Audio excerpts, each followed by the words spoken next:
Sir, Bihar ఎన్నికలకు ఏపీకి ముడి కలిసినట్టు ఉంది సార్. ఈ తెలుగు రాష్ట్రాల నుంచి చూస్తూ ఉంటుంటే లోకేష్ గారు అక్కడికి వెళ్ళి అనవసరమైన వ్యాఖ్యలు చేయటం, జగన్ గారి పేరు ఎత్తడం, ఒక్క ఛాన్స్ అనే మాటలు మాట్లాడతాం, ఇవన్నీ చూస్తూ ఉంటుంటే బీహార్లో కూడా జగన్ పేరు ఎత్తి వాడాలనుకుంటున్నారా సార్? ఇక ఏపీ అయిపోయింది, ఇంకా అక్కడికి కూడా అని. అంటే కూటమి నాయకులు తెలిసి చేస్తున్నారా, తెలియక చేస్తున్నారా, లేదా జగన్మోహన్ రెడ్డి గారిని విమర్శిస్తున్నామన్న సంతృప్తితో చేస్తున్నారో తెలియదు కానీ వాళ్ళు పరోక్షంగా జగన్మోహన్ రెడ్డి గారికి సహాయపడుతున్నారు. ఉదాహరణ ఇప్పుడు ఆంధ్రప్రదేశ్లో సహాయం చాలదన్నట్టు ఇప్పుడు దేశంలో సహాయం చేసే పనిలో పడ్డారు. ఇప్పుడు కూడా తన రాజకీయ ప్రత్యర్థిని విమర్శిస్తున్నాం అనుకుంటే సరిపోదు. మనం చేసే విమర్శలు, మనం చేసే వ్యంగ్యాస్త్రాలు అది వారికి లాభమా నష్టమా కూడా చూసుకోవాలి. ఇప్పుడు ఉదాహరణకు బీహార్ ఎన్నికల్లో లోకేష్ గారు పర్యటించారు. అభ్యంతరం ఏమి లేదు, ఎందుకంటే ఆయన ఒక రాజకీయ పార్టీకి లీడరు, భారతీయ జనతా పార్టీతో అసోసియేట్ అయిన వ్యక్తి కాబట్టి నేచురల్గా ఎవరైనా వచ్చు, కొత్త వాళ్ళు వస్తే వాళ్ళు ఏం మాట్లాడుతున్నారని ఆసక్తిగా కూడా చూస్తారు. కానీ ఆ సందర్భంగా బీహార్ ఎన్నికల్లో ఆయన నితీష్ కుమార్ గారిని లేదా బీజేపీని లేదా ఆర్జేడీ కూటమి నాయకులను ఉద్దేశించి మాట్లాడితే ఇబ్బంది ఏం లేదు. మనకు ఇంకా అంత సీనియారిటీ రాలేదనుకుంటే బీజేపీ ఎందుకు ఈ దేశానికి అవసరం, రాష్ట్రానికి అవసరం చెప్పచ్చు, సపోర్ట్ చేయొచ్చు, ఓటేయమని చెప్పచ్చు. కానీ 2 కీలక వ్యాఖ్యలు పవన్ కళ్యాణ్ మన లోకేష్ గారి చుట్టూ జరిగాయి. నెంబర్ 1 ఏంటంటే అలివి కాని హామీలు నమ్మద్దు. 2 ఒక్క ఛాన్స్ అని మోసపోవద్దు. అంటే ఒకసారి అవకాశం ఏంటని జగన్మోహన్ రెడ్డి 2019 ఎన్నికల్లో అడిగారు, ప్రజలు ఇచ్చారు. 2014లో అడిగినారు, 19లో అడిగినారు, 14లో ఇవ్వలేదు, 19లో ఇచ్చినారు. ఒక ఛాన్స్ అనగానే ప్రజలు ఏమి ఇచ్చేలా. కాబట్టి జగన్మోహన్ రెడ్డి గారిని ఇండైరెక్ట్గా ఉద్దేశం అనమాట. అంటే బీహార్లో కూడా జగన్ నామస్మరణ.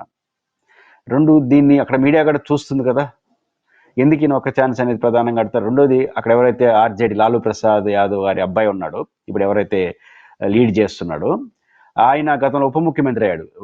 మొదటి ఛాన్స్ అనేది స్కోప్లే అక్కడ. ఉప ముఖ్యమంత్రి కూడా ఆయన ఏమి తండ్రి చాటు బిడ్డగా రాలా, లీడర్గా ఎదిగి ఉప ముఖ్యమంత్రిగా అవకాశాన్ని అందిపుచ్చుకున్నాడు.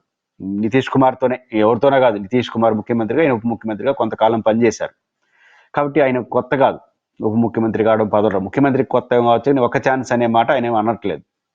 కాబట్టి ఒక ఛాన్స్ ఇవ్వమని అడుగుతారు కానీ ఒక ఛాన్స్ అనేది జగన్మోహన్ రెడ్డి గారి లాగా ఫ్రెష్ కాదు. ఆయన ఆల్రెడీ డిప్యూటీ సీఎంగా పనిచేశారు. కాబట్టి ఆ వ్యాఖ్యలు అక్కడ సెట్ కాదు. బహుశా జగన్ గారిని దృష్టిలో పెట్టుకుని ఒక ఛాన్స్ ఒకసారి మాట్లాడారు.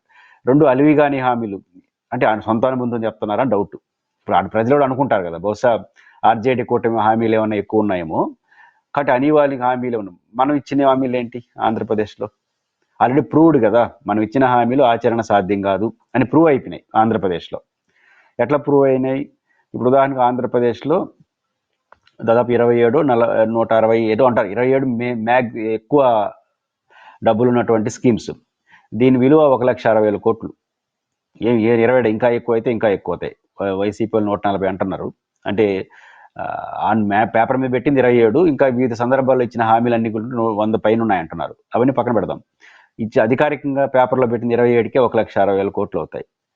దీంట్లో సూపర్ 6, సూపర్ 7 గురించి ఎక్కువ మాట్లాడుకుంటున్నాం.